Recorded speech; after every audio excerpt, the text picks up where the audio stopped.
secretario de Profesionales de la Seccional Capital de UPCN, Omar Julián de Sousa, te saluda. ¿Cómo estás? ¿Qué tal, Julián? Buen día. Bueno, buenos días para vos y para todos el grupo de compañeros que están siempre ahí en la radio. Perfecto, Omar, gracias a vos por atendernos. Bueno, charlas de café, edición presencial, lunes 25 de abril, 15 horas en la Biblioteca Nacional. Así es. El tema fue lo que me llamó mucho la atención y me resulta interesante, que es la cultura como camino de liberación. Y vos corregime, digo, cuando el título se refiere a cultura, no está marcando que si alguien escucha a Bach o lee a Borges. No, precisamente no estamos hablando de ese concepto de cultura. Ajá. A ver, en principio te comento, efectivamente es el tercer ciclo de las charlas de café. Claro. Y podemos retomar hacerlas presencialmente. Esto para nosotros tiene un gran valor, aunque también es bueno aclarar, van a seguir siendo emitidas por el canal de YouTube de la organización. Esto es porque queremos mantener el vínculo y la llegada con los compañeros de todo el país. Esto en primer lugar. Y en segundo lugar también una introducción al tema.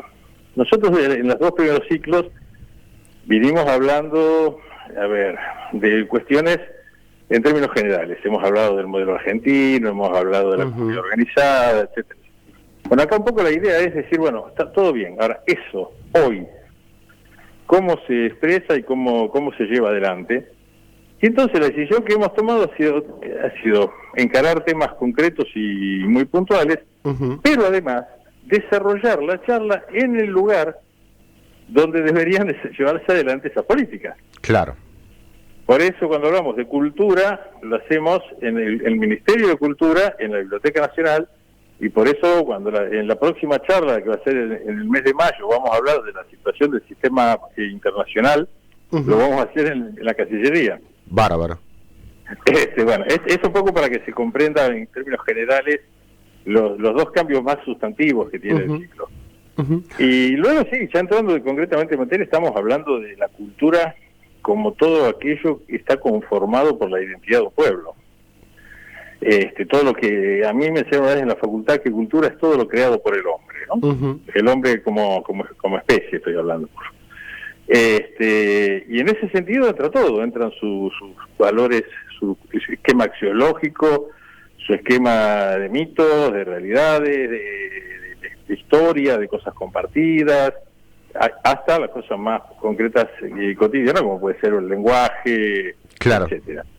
Desde esa concepción, nosotros lo que vamos a hablar es que existe una cultura nacional y una cultura latinoamericana, y que las categorías para pensarla y repensarla también han sido forjadas y tienen una historia en nuestro continente y en nuestro país. No es como se hace generalmente en los ámbitos académicos, tratando de trasladar categorías y formas de visualizar las cosas a una realidad diferente.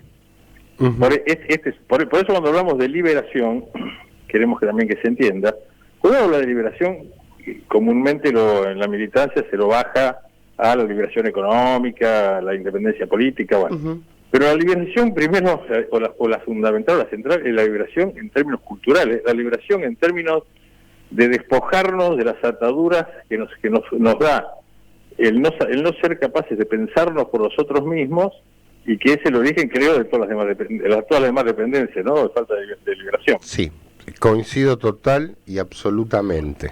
Pero total y absolutamente. Digo, me vienen a la cabeza la formación del Ser Nacional de Hernández Arrey, Rodolfo Puch, montones de cosas. ¿Cuánto tiene que ver la cultura con la formación y puesta en ejecución de un proyecto de país? Y cuando digo un proyecto de país, es eso, digo, que involucra a todos los actores políticos, no solamente al peronismo. Es central. No se puede construir o pensar un modelo de país si no es profundamente metido y expresado a partir de nuestra cultura. Y yo repito permanentemente, cultura nacional y en términos latinoamericanos. Yo sigo sosteniendo que nosotros somos un país porque fracasamos en construir una nación, que es la gran, digamos, el sueño de Bolívar y de San Martín. Exacto. Pero bueno, aún dentro de esa nación hay particularidades y nosotros hay que empezar desde abajo hacia arriba, recuperando nuestras formas, nuestras historias. Mira, yo el otro día estaba leyendo en un libro una cosa muy interesante, es muy breve la anécdota.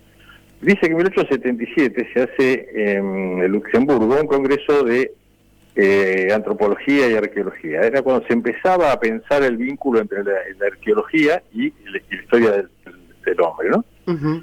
Y entonces ahí se resuelve que la historia del desarrollo de la humanidad se iba a pensar desde los hallazgos arqueológicos, desde las investigaciones, sin un límite de tiempo. En América, los europeos Omar, te estamos escuchando mal, ¿eh? Yo los escucho perfecto. Ahí está, ahí te escuchamos bárbaro. Te decía, mientras que para Europa se planteaba en términos que la historia de la humanidad no tenía un límite de tiempo hacia atrás, uh-huh. Para América se establecía que empezaba con la llegada de Colón. Claro, sí. O sea, no había nada. Antes no había nada. Sí. Bueno, esto lo planteo porque cuando nosotros seguimos pensando en todas esas formas de pensar, que yo no soy, tampoco hago chauvinismo de parroquia. No estoy diciendo que no conozcamos, que no leamos o que no estudiemos el pensamiento, las categorías o lo que se ha hecho en Europa y en otros lugares. Y digo otros lugares porque siempre hablamos de Europa, no sabemos que existen otros continentes. Pero digo, sí, pero primero sepamos desde dónde. Uh-huh. Pensemos en cómo nos puede servir a nosotros, no simplemente en repetir esas categorías y en que todo aquello que no lo podamos explicar a partir de eso lo neguemos, como este tema. Uh-huh. No existe historia de la humanidad en América ante la llegada de Colón. Entonces, pero Omar, a ver, en nuestras ciencias sociales y en la política hay mucho de eso, sobre todo con el peronismo. Yo escucho a muchos científicos sociales que dicen, bueno, el peronismo no se sabe qué es, no sabemos si es de derecha o de izquierda. Digo, un científico social, lo quiero centrar en esto, porque después la ciencia genera ideología, cuando un científico social dice eso, uno le tiene que decir, flaco, volvé a estudiar epistemología, porque vos evidentemente tenés un problema con el marco teórico. Es que yo vaya al médico y me diga, mire, usted los síntomas que tienen no se corresponden con nada que tengamos aquí, por lo tanto usted no está enfermo. Es exactamente eso. Mira, creo que es un ejemplo muy clarito, muy simple, muy contundente de la realidad que vivimos. Vos pensás una cosa, en las universidades públicas de la República Argentina, se puede contar con los dedos de una mano aquellas universidades donde se estudia, no ya no digo ni siquiera el fenómeno del peronismo, el fenómeno del irigoyenismo, el significado de Rosas. Uh-huh. Porque, digamos, no, el Irigoyen no es solamente el hecho de que fue el primero que llegó por elecciones, digamos, vamos a llamarle libres, porque la mujer aún no votaba, pero, digamos, por una elección universal. Es mucho más que eso. Uh-huh. Y además no se puede separar en su historia, digamos, su vinculación con el rosismo supérstite en la provincia de Buenos Aires. Claramente. Bueno, no se lo estudia, y aún en las del conurbano hay muy pocas. Vos fíjate, en la Facultad de Derecho no se estudia, en Filosofía del Derecho no se estudia ni Acosio, ni en Derecho Internacional se estudia Moreno Quintana, que han construido teoría en materia de Derecho Internacional y de Filosofía del Derecho a partir de la Argentina, que sí se lo estudia en Europa. Uh-huh. Y como eso podríamos, mira, hay cosas, nosotros seguimos repitiendo que el CONICET se creó en 1958 con Bernardo Sey, y nadie le explica a nadie que muchos años antes, 1951, se creó el Consejo Nacional de Investigaciones Técnicas y Científicas. Así es. Que lo crea Perón, el famoso CONITIC, y que la única diferencia que tiene con el CONICET es el nombre. La dictadura de Aramburu invirtió, en vez de técnico y científico, le puso científico y técnico. Sí. No, nada más. Bueno, ese escamoteo de la historia, ese escamoteo del pensamiento, no es casual. Uh-huh. Es la raíz, está en la médula misma de la dependencia, está en la médula misma de la falta de un pensamiento nacional, o de que no sea conocido mejor, existe el pensamiento nacional.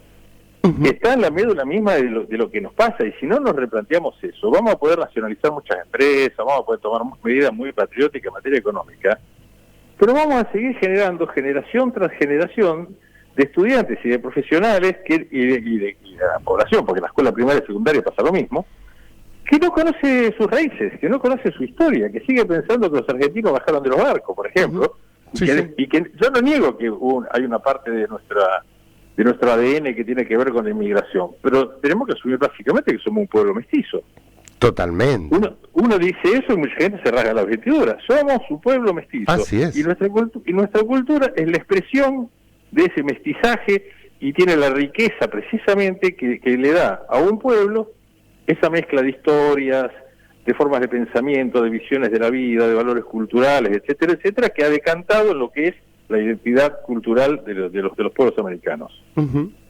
Ahora, estos sectores muchas veces son los que miran hacia afuera y dicen, no, porque tal país.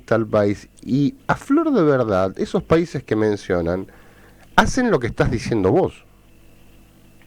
Pero escúchame... No vienen acá a agarrar a Hernández Arregui, porque lo mencioné antes, ¿no? Y van y lo enseñan. Uno agarra Estados Unidos, los tipos como gran sociólogo lo tienen a Daniel Bell, que no tiene nada que ver con Pierre Bourdieu en francés. Cada uno ha construido su sociología y su epistemología en función de su cultura.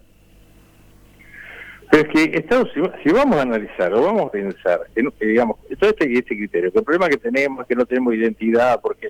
no, sí la tenemos. Bueno, pero digo, viste que mucho se sostiene porque el efecto de las migraciones. Hay pocos países en el mundo cuya población sea una mezcla de razas más grande que Estados Unidos. Pero claramente. Ahora, anda a decirle a Estados Unidos que no tiene identidad nacional. Sí, ya sabemos. Entonces digo, es un montón de falsedades que se nos dicen para explicarnos, digamos, la situación en la que nosotros vivimos, que, digamos, hay que empezar a desmontarlas. De eso se trata cuando hablamos de un camino de liberación. Hay que empezar a desmontarlas, hay que empezar a enseñar que empezar a mostrar lo otro que existe también. Acá no se trata de hacer una cultura de decir, bueno, hasta ahora esto fue lo eliminado y se dio todo esto, bueno, entonces ahora eliminamos lo que se dio hasta ahora y no, se trata de, yo no tengo problema que se siga estudiando todo lo que se estudió hasta ahora, pero que además se agregue todo lo que hemos producido, todo lo que ha producido América en materia de pensamiento, que se agregue, por ejemplo, inclusive que reflexionemos alguna vez del significado mismo de la discusión en España desde Bartolomé de las Casas y los demás acerca de los títulos de España para poder dominar América, porque eso Holanda o Inglaterra no lo discutieron nunca respecto a las colonias africanas, ¿viste? No, que además han sido muchos más feroces que los españoles, ¿eh? Pero tal cual. ¿Cómo? Ni hablar de los... Bueno, estaba viendo, no sé si vos tuviste oportunidad de verlo, apareció recientemente en algunas redes sociales un artículo que mostraba cómo en 1998, escuchaste el año que dije, ¿no? Sí. 1998, aún existía en Bélgica una especie de circo donde se obligaba a inmigrantes africanos que no tenían sus papeles a vestirse de aborígenes para exhibirlos ante los belgas que querían ir a ver las costumbres y los ritos y los bailes de los pueblos africanos. Una suerte de zoológico, digamos. Una suerte de zoológico. Zoológico mezclado con circo, increíble. Bueno, por eso digo, eso pasó en 1998. Entonces, si nosotros no comprendemos, porque esa forma de pensar, de que estamos hablando el periodo de la conquista, tiene una fuerte influencia luego en lo que estudiaron muchos de los patriotas americanos en Chuquisaca, en Charcas, etcétera, etcétera. O sea, no es casual.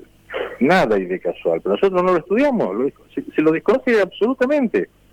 Entonces, pues claro que vos no podés tener identidad, o sea, mejor dicho, la tenés, pero no la conocés.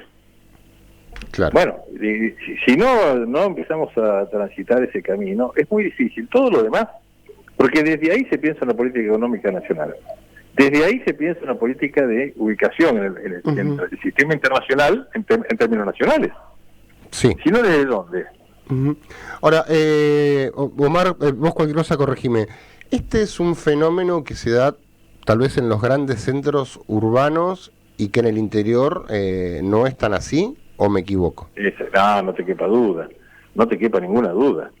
Pero esto es lo que pasa es que corremos un riesgo muy grande, porque no podemos confiarnos en que venga, voy a usar una metáfora, un nuevo Malón del interior a reconstituir, a renacionalizar el modelo de cultura y educación en la Argentina, sino que lo más factible, si tenemos en cuenta dónde radican los monopolios de los medios de comunicación, los programas de estudio, digamos, los valores de la academia, es en los centros metropolitanos. Entonces lo más probable es que si nosotros no empezamos a revertir este proceso, en algún momento estas ideas es más fácil que estas ideas lleguen y se institucionalicen en el pueblo, aún en el interior, que ocurra lo contrario. Por eso hay que dar la batalla ahora. Sí. Sí, claramente, eso efectivamente es así. Digo, a ver, yo que voy seguido a Entre Ríos, o en una época iba seguido a Salta, no quiero sonar que estoy discriminando a la ciudad de Buenos Aires, ni mucho menos, pero ahí hay como una suerte de argentinidad que se te viene encima. Pero no te quepa duda, pero eso también es histórico. Y además también con sentido local, porque vos ves la bandera argentina y la bandera entrerriana, una al lado de la otra todo el tiempo, ni hablar en Salta, y después a uno le puede gustar o no gustar Urquiza, pero para un sector muy importante de Entre Ríos, el primer presidente constitucional fue entrerriano, ¿viste? Tal cual. Y los tipos recontra orgullosos, obviamente. Mira, mi hijastra estuvo de vacaciones en Angastaco, ¿no? En Salta. Y cuando volvimos decíamos, vos no sabés lo lindo que era. Y fuimos a la plaza a las 11 de la noche, escuchamos Telebailadora, y había un grupo de chicos y chicas bailando folclore. Sí. Claro. Y además, bueno, había, digamos, poco a poco, ahora vos fíjate el efecto que puede producir, ¿no? Porque esta que es una chica absolutamente porteña, por así decirlo, de 36 años, con todo lo que está hablando, hace 5 años que no deja de ir al norte, a Salta, de todos esos lugares, porque está absolutamente deslumbrada por los valores, por la cultura, por la forma de ser, por los elementos que va descubriendo. O sea que es muy factible capturar digamos, la importancia y lo propio de eso, porque uno se enamora porque en última instancia se va dando cuenta que son las cosas que él tiene adentro y que muchas veces no las saca porque acá no es lo que ve cotidianamente. Entonces, por eso digo que es fundamental recuperarlo, porque es muy factible hacerlo. Cuando vos descubrís tus raíces, no las despreciás. El tema es cuando las desconoces. Los que las conocen y las desprecian son las oligarquías, y por lo general son productos reducidos. Sí. El común del pueblo no, lo que pasa es que, bueno, si no, nadie ama lo que no conoce, ¿no? Ahora, nuestros sectores, si vos querés, más oligárquicos, ¿tuvieron en su seno en algún momento tipos que venían con otra mirada? Digo, de nuevo, tal vez no es un personaje que alguien quiera mucho, Jauretche rescata muchas cosas de él, que es Julio Argentino Roca. Bueno, a mí me da la sensación de que a Roca nunca le perdonaron, aunque sea hijo de pobres y tucumano. Pero no te quepa ninguna duda. No era Mitre, que era porteño. Y no es casual que Ameguino haya escrito sus obras sobre el origen del hombre americano pensando que no venía de África, sino que era originario de América en la época de Roca. Claro. Cuando surge un pensamiento que era el americanismo, se hablaba, donde se empezaba a reestudiar todo esto y se empezaba a repensar la cosa desde un localismo, por así decir, que encima era americanismo, no hablaba de argentinismo. Esto tampoco es casual. Nada de esto es casual. No es casual tampoco, porque hay algo que nadie te lo puede negar, ni los mayores denostadores de Roca, y es que fue el primer, fue un caso muy concreto de intento de construcción de una nación. Si no metemos todo, desde la ley 1420, que buscaba incorporar a la nación al inmigrante y romper esa barrera que había hasta de lenguaje, entre el que llegaba y el que estaba acá, hasta el tema de la conquista del desierto, hasta el tema de la delimitación con Chile, el famoso pacto Roca-Errázuriz, en el que tanto trabajó el Perito Moreno, desde el tema de haber pensado poner puertos en la Patagonia y pensar en Tierra del Fuego y en las Malvinas y en la Antártida. Eso es un proyecto de nación. Sí. Y bueno, Roca ya se terminó abrazándose con Mitre, es verdad. Digamos, sería mucho lo que tendríamos que hablar. Es un montón. Es un montón lo que habría que hablar. Pero mirar una sola faceta de las cosas tiene que ver con la construcción de una cultura de sometimiento, de una cultura de no ver la realidad de lo que digamos, de cómo se fue dando a lo largo de la historia argentina esta pugna entre el intento digamos, a ver, yo lo digo siempre así, famosa frase de Unamuno de venceréis pero no convenceréis. Bueno, Inglaterra en América logró vencer y además convencer a un sector de la población de que eso estaba bien. Sí, bueno, es muy lo cierto. que se trata es de construir, ya que se usa tanto esta palabra ahora, esa forma de pensar y empezar a poder pensar la cosa desde otro lugar y desde mayor, más desde nosotros mismos que desde como quieren que la pensemos de afuera, ¿no? Bien, esto, Omar, es el lunes 25 de abril a las 15 horas, el tercer ciclo de las charlas de café, la cultura como camino a la liberación, en la Biblioteca Nacional, con Francisco Pestaña. Sí, claro, en la sala Augusto Cortázar. Bárbaro. Está ahí entrando por Agüero al 2502.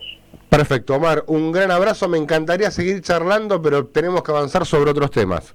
No, lo sé, Julián, y estoy a tu disposición y todos ustedes permanentemente, porque es un gusto hablar con ustedes. Les mando un abrazo muy grande y gracias. Un abrazo, hasta pronto. Omar Autón, secretario de Profesionales de la Seccional Capital de UPCN, 12 horas 54 minutos.